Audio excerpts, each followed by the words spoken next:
मध्य प्रदेश के मामा नहीं है, उन्होंने मध्य प्रदेश को मामू बनाने का काम किया है। और उसका प्रमाण ये है कि 18.5 साल के समय में पूरा समय उनके पास होते हुए भी उन्होंने किसी भी योजना को पूरा नहीं किया है। हाँ, मैं ये कह रही हूँ, किसी भी योजना को। भारतीय जनता पार्टी के लोग जो कांग्रेस को उखाड़ने की बात करते हैं, आज ये नौबत आ गई है कि उनकी सरकारें उखड़ रही हैं। कांग्रेस तो देश की सबसे जड़ों में समाई हुई पार्टी है। कांग्रेस देश की दाल रोटी की तरह है।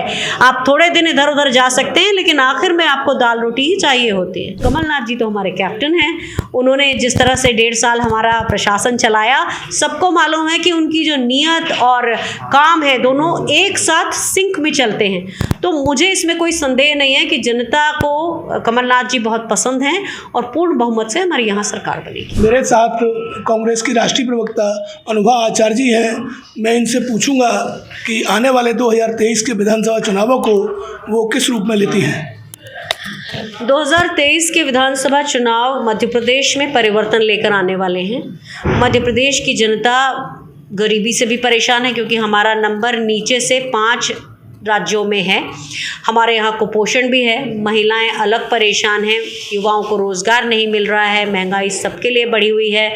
और ऐसे वादे जिसमें ये कहा जाता है कि सावन के महीने में हमारी लाडली बहनों को 450 में सिलेंडर दिया जाएगा, पूरे ही नहीं होते। डीलर्स को पता ही नहीं होता कि सरकार ने ऐसी कोई योजना कर दी है।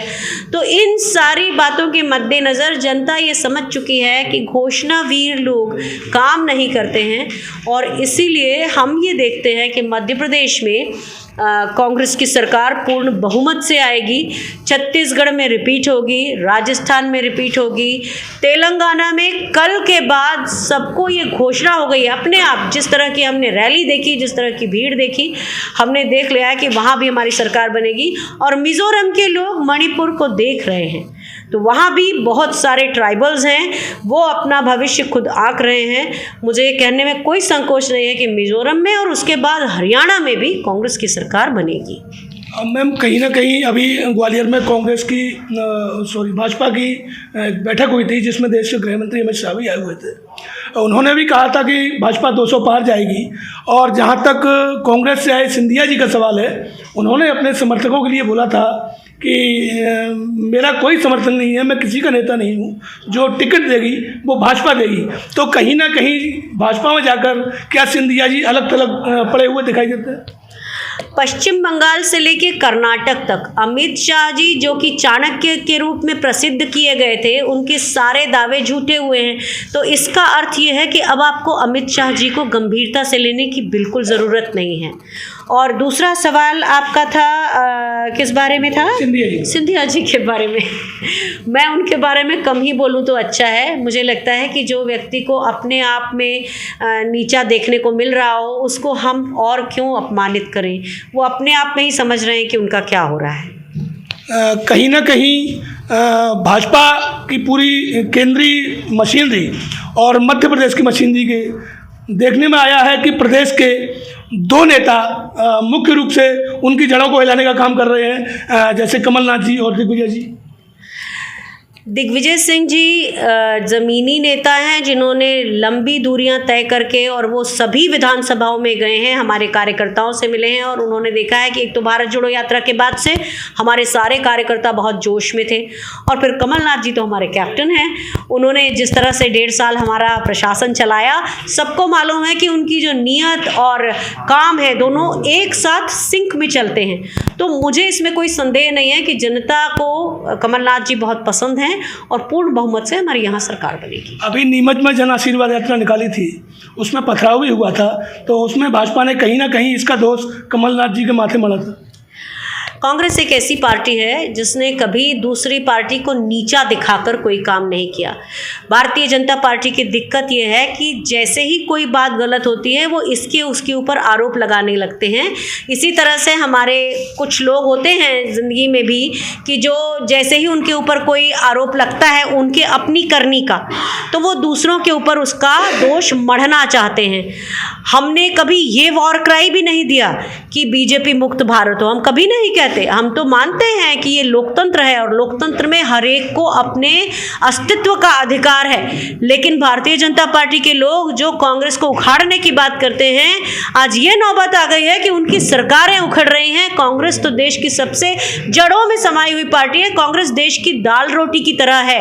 आप थोड़े दिन इधर उधर जा सकते हैं, लेकिन आखिर में आपको दाल रोटी ही चाहिए होती है।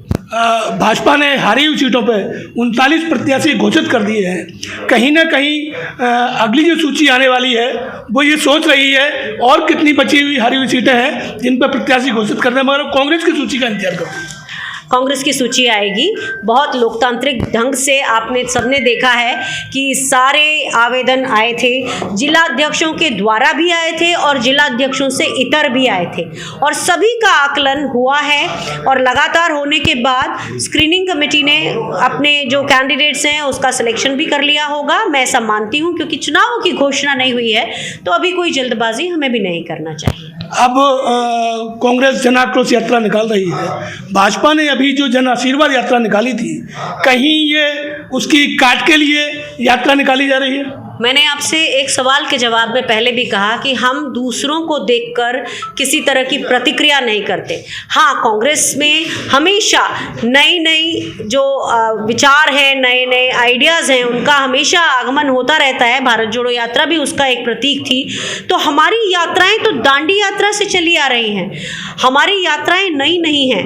लेकिन जिन्होंने कॉपी करके शुरू किया था, जनता का आशीर्वाद उन्हें नहीं मिला, क्योंकि 18 साल का समय मिलने के बावजूद भी उन्होंने इस प्रदेश को, कहते हैं दूर से दिखाने के लिए, डेटा की फजिंग करके कहते हैं कि हमने इसे बीमारू राष्ट्र से अलग किया है, लेकिन सच्चाई तो हम सबको मालूम है।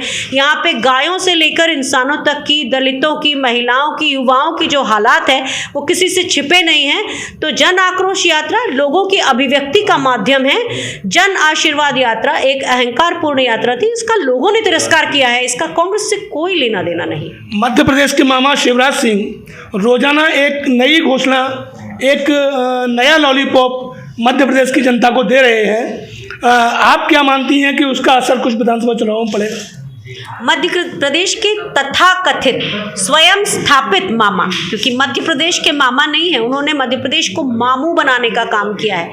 और उसका प्रमाण ये है कि 18.5 साल के समय में, पूरा समय उनके पास होते हुए भी उन्होंने किसी भी योजना को पूरा नहीं किया है। हाँ, मैं ये कह रही हूँ किसी भी योजना को, क्योंकि रिपोर्ट कार्ड किसी भी योजना का पूरी तरह नहीं आया है। नई से नई घोषणा आती हैं, आप लोग, सारा मीडिया उनको हेडलाइन देता है, उसके बाद वो घोषणाएं वहीं पर रह जाती हैं, आधी अधूरी छूट जाती हैं। मध्य प्रदेश राज्य का बजट भी पूरा जिन योजनाओं पर आता है उसको पूरी तरह वो खर्च नहीं कर पाते, टर्नओवर नहीं कर पाते। और प्रशासन की ये कमी ये बताती है कि घोषणाओं से राज्य नहीं चल सकता, उसके लिए हर योजना का पूरा टर्नओवर, पूरे बजट का टर्नओवर होना ज़रूरी है। और साल के अंत में अगर आप पैसा वापस करते हैं तो इसका साफ अर्थ है कि जन कल्याण की कोई योजना पूरी नहीं हुई है। मेरा आखिरी सवाल, 2018 के चुनावों में सिंधिया जी ने जब कांग्रेस की सरकार गिराई थी, उसके बाद जो चुनाव हुए उसमें नए लोगों को कांग्रेस ने टिकट दिए और वो विधायक भी बने। क्या आने वाले 2 महीने बाद जो विधानसभा चुनाव हैं उनमें उन सारे सिटिंग एमएलए को टिकट दिए जाएंगे? कमलनाथ जी लगभग 2 साल से इसका आकलन कर रहे थे, जब से हमारी सरकार गिरी, और हम उसके कारणों की जांच करते रहे। हमने देखा हमारे कार्यकर्ताओं में थोड़ा सा रोष था, वो हमने दूर किया। फिर धीरे धीरे हमने ये सर्वे किया। तो ये 2 साल की प्रक्रिया है, और जिसका लोकतांत्रिक स्वरूप आपने देखा कि हमारे जो डिस्ट्रिक्ट प्रेसिडेंट्स के पास में एप्लीकेशंस आई, तो अब उन एप्लीकेशन और सर्वे के आधार पर निर्णय होगा। आज आप ये कहेंगे कि इसको टिकट मिलेगा या उसको टिकट मिलेगा या सारे विधायक रिपीट होंगे, ये इसके ऊपर कोई टिप्पणी करना सही नहीं होगा, क्योंकि वो लोकतांत्रिक तरीके से सारा निर्णय हो चुका है। तो आपने देखा, ये थी मेरे साथ कांग्रेस की राष्ट्रीय प्रवक्ता अनुभा आचार्य जी, जिन्होंने सारे सवालों के बड़े बेबाकी से जवाब दिए। मैं न्यू इंडिया हेडलाइंस के लिए मुरैना से गुड्डू मिश्रा।